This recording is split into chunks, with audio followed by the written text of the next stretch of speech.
ഇന്ന് തന്നെ സബ്സ്ക്രൈബ് ചെയ്യൂ, നിങ്ങളുടെ പ്രിയപ്പെട്ട ഷോസ് കാണൂ. എന്നെ കൊതിപ്പിച്ചിട്ട് നീ തനിച്ചു തിന്നോ? എനിക്കും കൂടെ താ. ഏയ് ബഹളം വെക്കണ്ട, ഞാൻ തരാം. വാ തുറക്ക്. തുറക്ക്. എനിക്ക് കടുത്ത ചില തീരുമാനങ്ങൾ എടുക്കേണ്ടി വരും. എന്ന് പറഞ്ഞ എനിക്ക് ഈ വീടും നിങ്ങളെ എല്ലാം ഉപേക്ഷിച്ച് പോകേണ്ടി വരും. ചിലപ്പോ അതിന്റെ അവസാനത്തെ യാത്രയായെന്ന് വരും. നന്ദേട്ടാ, എന്തൊക്കെയാ പറയുന്നേ? എന്റെ തീരുമാനം ഇതാണ്. ഇനി അർച്ചനയ്ക്ക് ഇഷ്ടമുള്ളതുപോലെ ചെയ്യാം. ജീവിതവും മരണവും എനിക്ക് മുന്നിൽ ഒരേപോലെയാണ്. ഏത് വേണമെങ്കിലും സ്വീകരിക്കാം. രണ്ടിലേക്ക് ഒരേ ദൂരമാണ്. അർച്ചന അത് മനസ്സിലാക്കി അച്ഛനോട് സംസാരിക്കണം. നന്ദേട്ടാ,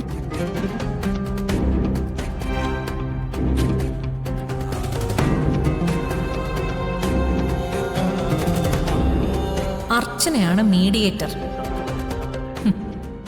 ജീവിതത്തിലേക്കും മരണത്തിലേക്കും ഒരേ ദൂരമാണെങ്കിൽ പിന്നെ സന്ധ്യയോടൊപ്പം ജീവിക്കുന്നതിനേക്കാളും നല്ലത് നിങ്ങൾ മരണത്തിലേക്ക് തന്നെ പോകുന്നതാ.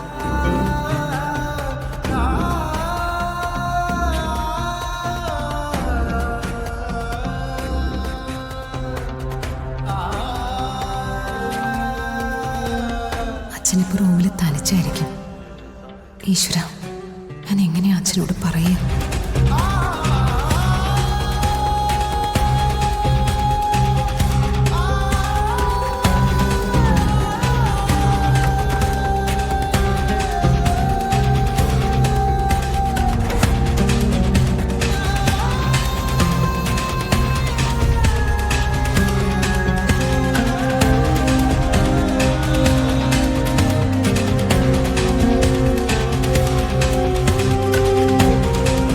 എന്ത് പറ്റി അച്ഛന്റെ മുഖം വല്ലാതിരിക്കുന്നു?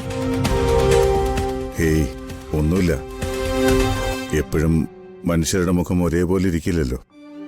ചിലപ്പോഴൊക്കെ സന്ദർഭത്തിനനുസരിച്ച് മാറിക്കൊണ്ടിരിക്കും. അതിന് അച്ഛന്റെ മൂഡ് മാറാനുള്ള ഒരു സന്ദർഭവും ഇവിടെ ഉണ്ടായിട്ടില്ലല്ലോ. പിന്നെന്തിനാ അച്ഛൻ നിരാശനായിട്ടിരിക്കുന്നത്? ഇവളത് അച്ഛനോട് പോയി പറയാൻ തന്നെ ആയിരിക്കും പ്ലാൻ. എങ്ങനെയെങ്കിലും അത് തടഞ്ഞേ പറ്റൂ.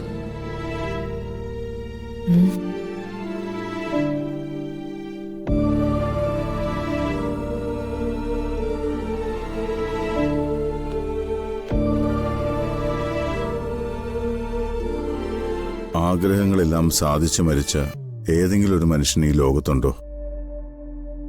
മരിക്കാൻ കിടക്കുന്ന അവസാനത്തെ നിമിഷത്തിലും മനുഷ്യൻ പുതിയ എന്തെങ്കിലും ഒന്നിനെക്കുറിച്ച് ആഗ്രഹിക്കും. അപ്പൊ പിന്നെ എന്നെപ്പോലുള്ള മനുഷ്യരുടെ കാര്യം പറയണോ? എനിക്ക് അച്ഛനോടൊരു കാര്യം പറയാനുണ്ട്. എന്താ? അത് പിന്നെ ഞാൻ പറയുന്നത് സമാധാനത്തോടെ കേൾക്കണം അച്ഛൻ. സമാധാനം കേൾക്കാൻ നല്ല വാക്കാ. പക്ഷെ ഈ ലോകത്തെ എല്ലാ മനുഷ്യനും അന്വേഷിക്കുന്നതും സമാധാനോ? എന്തെങ്കിലും ഒരു സീരിയസ് മാറ്റർ ആണെങ്കിൽ മാത്രമേ സംസാരിക്കുമ്പോൾ നിനക്ക് ഇങ്ങനൊരു മുഖവുര വേണ്ടിവരികയുള്ളൂ. പറയ്, എന്താ നിനക്ക് പറയാനുള്ള സീരിയസ് കാര്യം?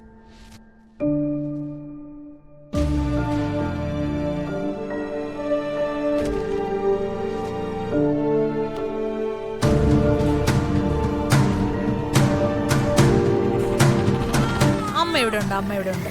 ഓ അർച്ചനെ, ഞാൻ മുറിയുടെ അടുത്തൂടെ വന്നപ്പോഴേ കുഞ്ഞു വല്ലാതെ കരയുന്നു. ഞാൻ എടുത്തിട്ട് കരച്ചിൽ നിർത്തിയില്ല. അതെങ്ങ് എടുത്തോണ്ട് വന്നേ. ഓ, കരയില്ലേ മോളെ?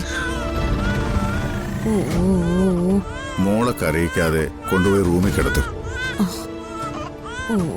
നിന്നെ കാണാത്തതുകൊണ്ട് കരഞ്ഞതാവും. ശരി അച്ഛാ.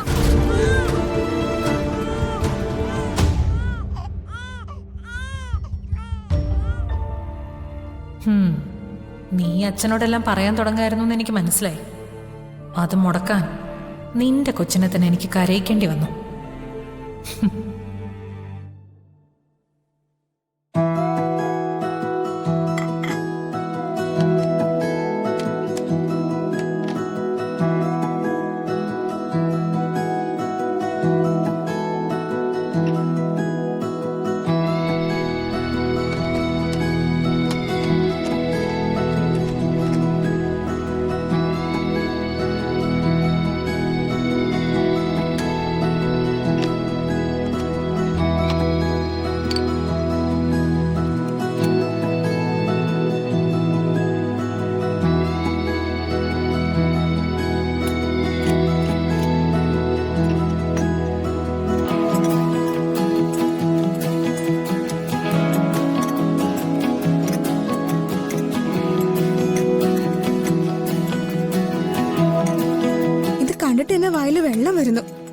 ഉം.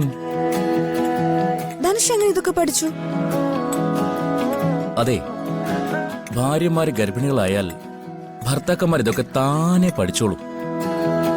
ഗർഭിണികളായ ഭാര്യമാർക്ക് ഭർത്താക്കന്മാര് സന്തോഷപൂർവ്വം ഉണ്ടാക്കി കൊടുക്കുന്ന അമൃതാണ് ഈ മാങ്ങ മിക്സ്. ഇതിന്റെ ഒരു ടേസ്റ്റ്, ആഹാ! ഇതിന്ന് അല്പം ഒന്നിങ്ങനെ എടുത്ത് ദേ ഇത് വായിലേക്കിട്ട് ഇങ്ങനെ കണ്ണടച്ച് ചവയ്ക്കണം. ദേ ഇങ്ങനെ. ആ.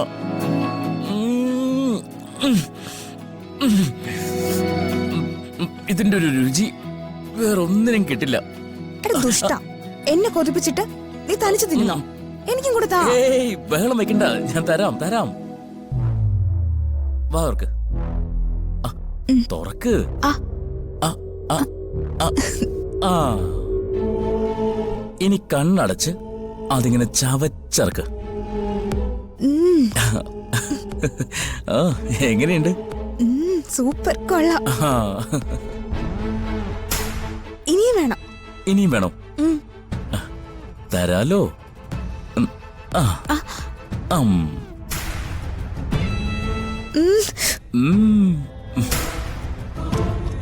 അവന്റെ ഒരു പ്രേമം കണ്ടില്ലേ? അതിനൊത്ത് തുള്ളാൻ അവളും. മാങ്ങ തീറ്റിക്കാൻ നടക്കുന്നു. എല്ലാം ഞാൻ ശരിയാക്കി തരുന്നുണ്ട്.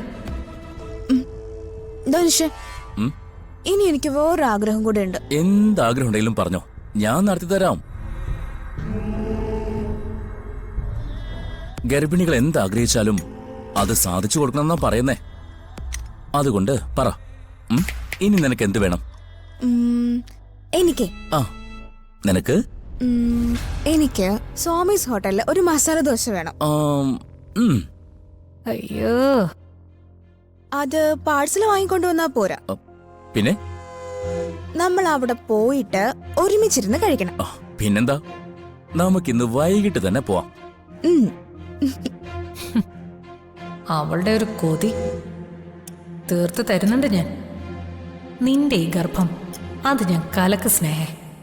ഈ കുഞ്ഞിനെ പ്രസവിക്കാൻ നിന്നെ ഞാൻ സമ്മതിക്കില്ല.